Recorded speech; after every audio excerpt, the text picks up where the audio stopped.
నమస్కారం. ఘంటారావానికి స్వాగతం. ముందుగా ప్రధానాంశాలు.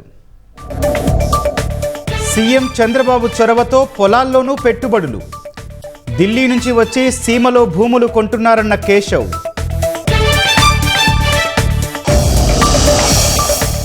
సాక్షి మీడియాపై హెరిటేజ్ ఫుడ్స్ 100 కోట్ల పరువు నష్టం దావా. 24 గంటల్లో టెలికాస్ట్ చేసిన లింకుల తొలగింపునకు ఢిల్లీ హైకోర్టు ఆదేశం. హెరిటేజ్కు ఇందాపూర్కు సంబంధమేంటని మంత్రుల ప్రశ్న.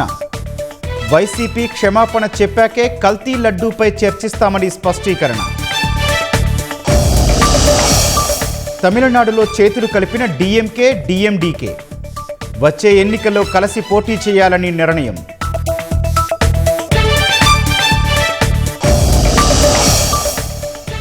తమిళనాడులో చేతులు కలిపిన డీఎంకే, డీఎండీకే.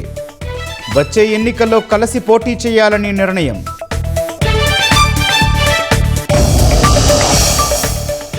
కరాచీలోని ఓ అపార్ట్మెంట్లో గ్యాస్ పేలుడు.